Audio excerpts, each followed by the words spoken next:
जय हिंद दोस्तों, मैं निधिबेन चौहान। तो फर्स्ट पार्ट में हमने क्या सीखा था, यदि नहीं जानते हैं तो पहले देख लेना, उसके बाद सेकंड पार्ट स्टार्ट करना जिससे आपको कंप्लीट समझ में आ जाए। फर्स्ट पार्ट में फर्स्ट चैप्टर की प्रस्तावना देखी थी, प्रथम 4 व्याख्याएं डिस्कस की थी।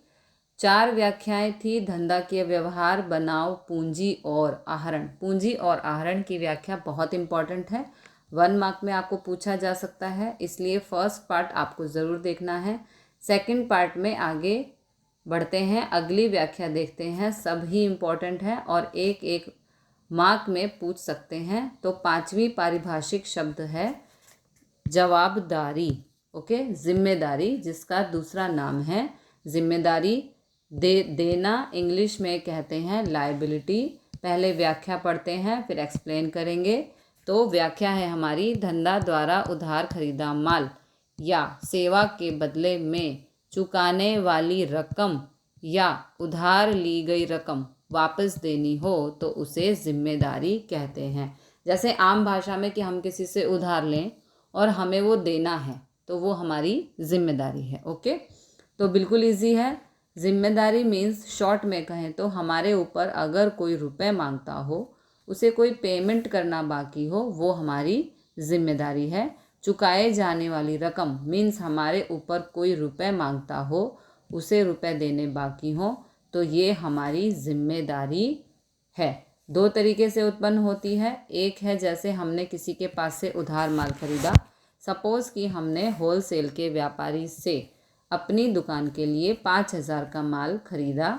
जनरली उधार खरीदी हम लोग करते हैं, तो हमने उसे कहा कि 1 महीने बाद मैं आपको पेमेंट करूंगी, तो 1 महीने बाद रुपए देने होंगे, तो ये हमारी जिम्मेदारी। और दूसरे तरीके से जिम्मेदारी उत्पन्न होती है जब हम किसी के पास से उधार रुपए लेते हैं।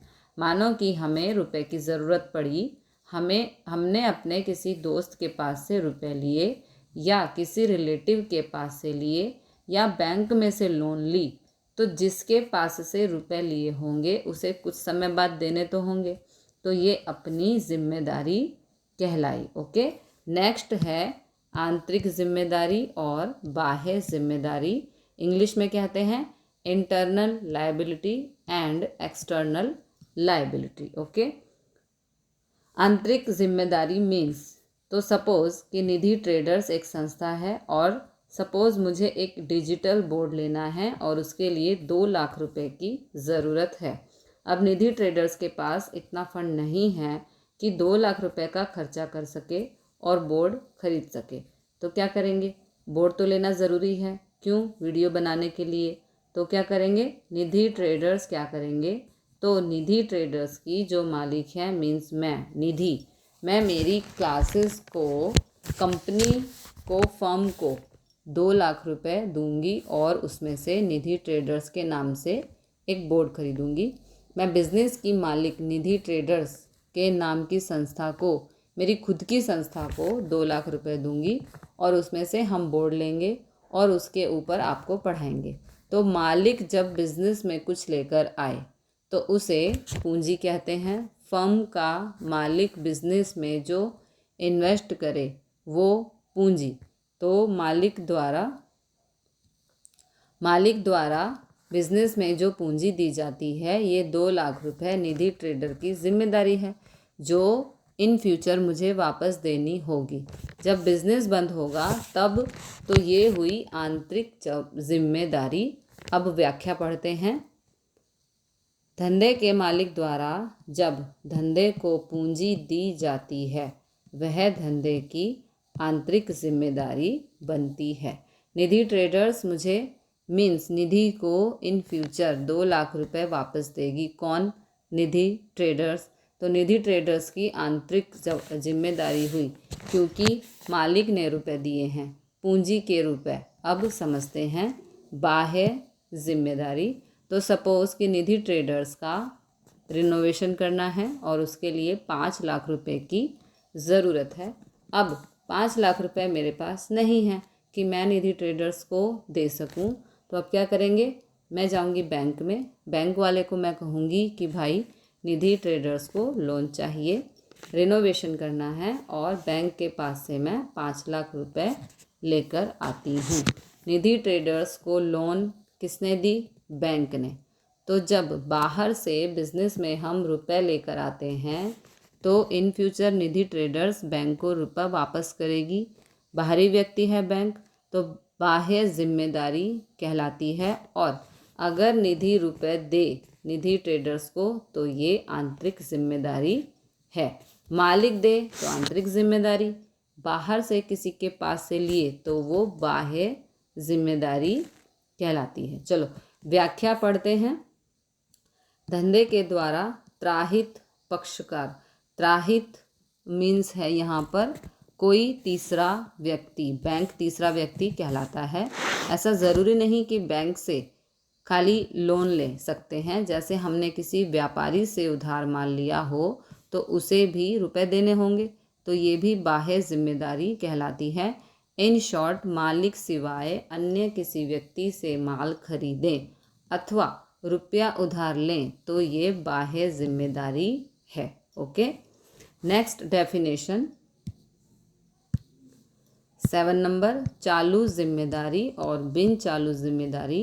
इंग्लिश में कहें तो current liability and non current liability. Okay, तो चालू जवाबदारी मीन्स, ये चालू जवाबदारी है पहला। मीन्स ऐसी जवाबदारी जिसका पेमेंट 1 वर्ष के अंदर करनी पड़े। अपने ऊपर कोई रुपए मांगता हो उसे वापस कर दें 1 साल के अंदर, उसे कहते हैं चालू जिम्मेदारी। जैसे कि हमने व्यापारी के पास से उधार माल खरीदा तो उसे 15 दिन या 1 महीने में पेमेंट करना होगा। ज़्यादा से ज़्यादा 2 महीने तक हम उधार रख सकते हैं, लेकिन 2 साल तक कोई हमें उधार माल नहीं देगा, तो इसे कहते हैं चालू जिम्मेदारी। ओके, और बिन चालू जिम्मेदारी ऐसी जवाबदारी कि जिसकी पेमेंट 1 साल से ज़्यादा समय के बाद करनी हो, उसे कहते हैं बिन चालू जिम्मेदारी। जैसे कि हमने अपनी दुकान के नाम के ऊपर लोन लेकर गाड़ी खरीदी, और जब भी लोन के ऊपर गाड़ी खरीदते हैं तो इंस्टॉलमेंट में पे करना होता है। सबसे पहले डाउन पेमेंट करना होता है। मानो कि 10 लाख की गाड़ी है तो 2 लाख रुपए स्टार्टिंग में दिए और फिर हर महीने हमने 10-10 हज़ार देने हैं। तो 10-10 हज़ार हर महीने भरेंगे तो कई वर्ष में पेमेंट होगी, तो 1 साल से ज़्यादा समय हुआ तो इसे कहते हैं बिन चालू जिम्मेदारी। तो व्याख्या रीड करते हैं। जो जिम्मेदारी धंधे को 1 वर्ष में चुकानी हो उसे चालू जिम्मेदारी कहते हैं। धंधे को 1 या उससे अधिक वर्ष के बाद चुकाना हो उसे बिन चालू जिम्मेदारी कहते हैं। हम 12 महीने से ज़्यादा किराया उधार नहीं कर सकते। 1-2 महीने का उधार हो सकता है। उसके बाद अगर किराया नहीं देंगे तो मकान मालिक हमें बाहर निकाल देंगे। जनरली बैंक से लोन लेते हैं, जो ज़्यादा लोन हो तो 5-10 साल में देते हैं और धीरे धीरे इंस्टॉलमेंट करते हैं। तो ये है बिन चालू जिम्मेदारी। ओके, नेक्स्ट संपत्ति, असेट्स। थोड़ा डिटेल में समझेंगे, इम्पॉर्टेंट है। आगे सम करेंगे तो असेट हमें पता होना चाहिए, इसलिए पूरा ध्यान देना है। संपत्ति को इंग्लिश में कहते हैं असेट। संपत्ति अर्थात ऐसी कोई भी दृश्य या अदृश्य वस्तु जो धंधे की मालिकी की हो और जिसका भौतिक अस्तित्व हो। हमारी अपनी होती है और जिसे हम बेचें तो रुपए मिल सके। ऐसी हर एक वस्तु जो दृश्य हो या अदृश्य हो उसे बिजनेस की संपत्ति कहते हैं। संपत्ति के कुल 3 प्रकार हैं। सबसे पहला है बिन चालू, इसके लिए अगले पेज पर चलेंगे। सबसे पहला है बिन चालू संपत्ति, दूसरा प्रकार है चालू संपत्ति और तीसरा प्रकार है अवास्तविक संपत्ति। तो सबसे पहले बिन चालू संपत्ति को समझते हैं। तो पहले हमने बिन चालू जिम्मेदारी को समझा। उसमें क्या था? जो जवाबदारी हमें 1 वर्ष से अधिक समय के बाद चुकानी पड़े उसे बिन चालू जवाबदारी कहते हैं। इसी प्रकार जो संपत्ति हमारे पास हमारे बिजनेस में 1 वर्ष से ज़्यादा समय के लिए रहे उसे बिन चालू संपत्ति कहते हैं। जनरली ये ऐसी संपत्ति है जिसे हम खरीदें तो बेचने के लिए नहीं खरीदते, लेकिन फ्यूचर में हमें उससे फ़ायदा होता है, इसलिए हम ऐसी संपत्ति खरीदते हैं। जिसके उदाहरण हैं ज़मीन, मकान, फर्नीचर, यंत्र, पाघड़ी, पेटेंट एट्सेट्रा। ये सभी संपत्ति ऐसी हैं जो लंबे समय तक कंपनी के नाम पर रहने वाली हैं। ये सभी संपत्ति खरीदकर 2-4 महीने में बेच नहीं सकते, लेकिन 1 वर्ष से ज़्यादा समय के लिए हमारे पास ही रहेगी। जैसे कि हम ज़मीन खरीदते हैं तो 4-6 महीने में नहीं बेचते। जो ज़मीन की दलाली करता हो, एजेंट हो, ब्रोकर हो, उसकी बात नहीं करते हम, एक सिंपल बिजनेसमैन की तरह बात करते हैं। तो ज़मीन हम खरीदते हैं तो नज़दीक के समय में नहीं बेचेंगे, 8-10 साल बाद बेचेंगे। ये दूसरी बात है। मकान खरीदेंगे तो भी जल्दी नहीं बेचेंगे। फर्नीचर, अपने बिजनेस में जो फर्नीचर हो उसे कई साल तक हम उपयोग करते हैं। ख़राब हो जाए उसे बेच दें कम भाव में, ये अलग बात है, लेकिन 5-7 साल तो हमारे पास रहता है। अपनी फैक्ट्री में जो यंत्र होते हैं ये भी लंबे समय तक अपने पास रहते हैं। पाघड़ी, पेटेंट वगैरह ये बाद में समझेंगे। उसके बाद बिन चालू संपत्ति के 2 प्रकार हैं। बिन चालू संपत्ति के 2 प्रकार हैं, दृश्य संपत्ति और अदृश्य संपत्ति। दृश्य संपत्ति ऐसी संपत्ति जिसे हम देख सकते हैं, टच कर सकते हैं, हाथ से छू सकते हैं।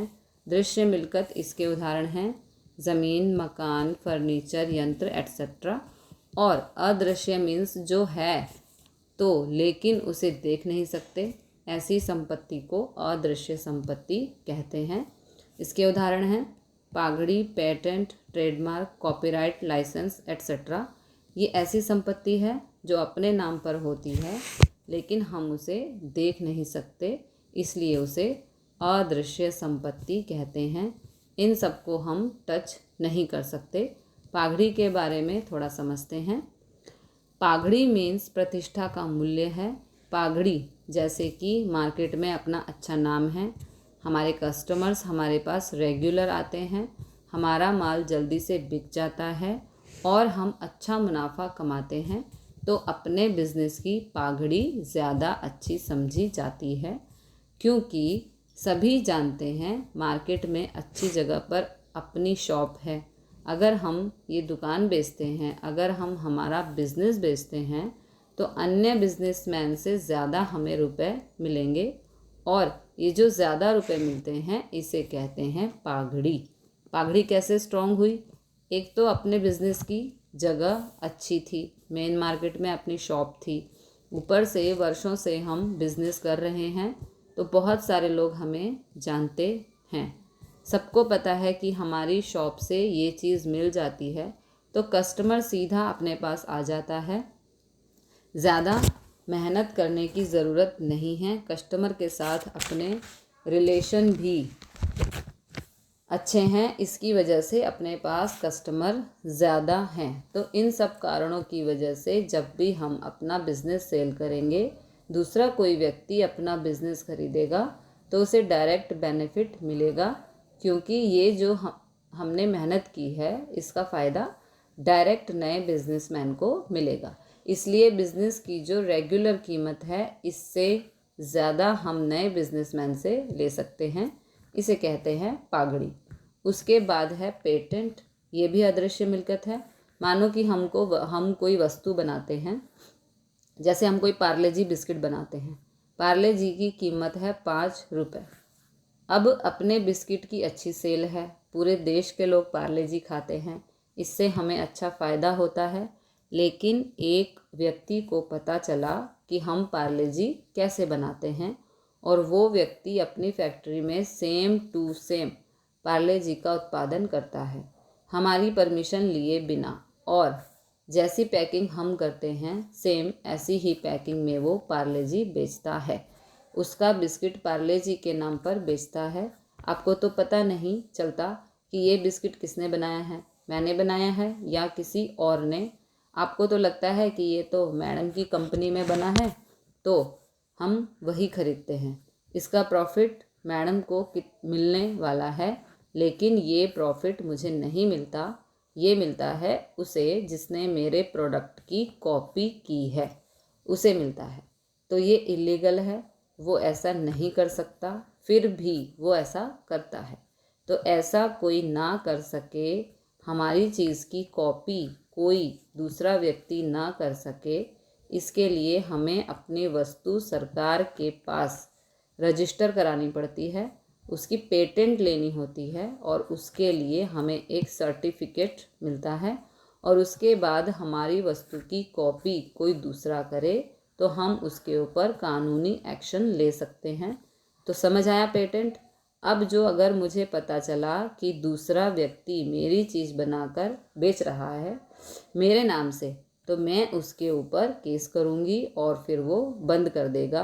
केस करने के बाद मुझे उसके पास से कुछ रुपए मिलने होंगे तो मिलेंगे। तो पेटेंट के बारे में हमने समझा। दूसरा कोई व्यक्ति अपनी वस्तु की कॉपी ना करे, इसके लिए पेटेंट लेना होता है। इसी तरह है ट्रेडमार्क, कॉपीराइट, लाइसेंस, इसके बारे में हम बाद में समझेंगे। 1 मार्क में आपको पूछ सकते हैं कि अदृश्य मिल्कत के 3 उदाहरण दो, तो इसमें से कोई भी 3, अदृश्य में पगड़ी, पेटेंट, ट्रेडमार्क, कॉपीराइट, कोई भी 3 नाम आप लिख सकते हैं।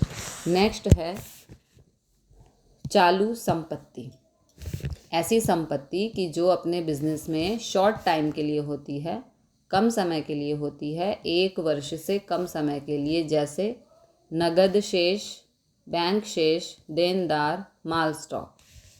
कोई कस्टमर अपनी दुकान पर वस्तु लेने आता हो तो वस्तु ले जाएगा और कैश देकर जाएगा, तो अपने पास जो रुपए थे वो बढ़ गए। फिर दूसरा कस्टमर आएगा तो वो भी कैश देकर जाएगा, फिर कैश बढ़ गया। हम बाज़ार में जाएंगे तो कैश का यूज़ कर लेंगे, कोई वस्तु खरीदेंगे तो कैश तो देना पड़ेगा, तो कैश कम हो गया। तो लगातार जिसमें कम ज़्यादा होता हो, ऐसी संपत्ति को चालू संपत्ति कहते हैं। अगर ये सब लेन देन हम बैंक से करते हों तो बैंक शेष भी चालू संपत्ति में ही आता है। इसी तरह माल स्टॉक, दुकान में जो माल पड़ा है, स्टॉक पड़ा है, कस्टमर आएगा तो हम उसे माल सेल करेंगे, फिर दूसरा कस्टमर आएगा उसे भी बेचेंगे। 3-4 दिन में कोई वस्तु अपनी दुकान में कम हो गई हो तो तुरंत होलसेलर से हम मंगा लेते हैं। तो माल स्टॉक लगातार कम ज़्यादा होता रहता है, इसलिए ये भी चालू संपत्ति में आता है। तो नगद शेष, बैंक शेष, माल स्टॉक, देनदार, लेनी हुंडी, एट्सेट्रा चालू मिलकत के उदाहरण हैं। ये भी 1 मार्क में पूछ सकते हैं कि चालू संपत्ति के 3-4 उदाहरण बताओ। नेक्स्ट अवास्तविक संपत्ति, ये हम अगली वीडियो में समझेंगे। ओके, तो मिलते हैं अगले क्वेश्चन के साथ अगली वीडियो में। तब तक के लिए जय हिंद, जय भारत।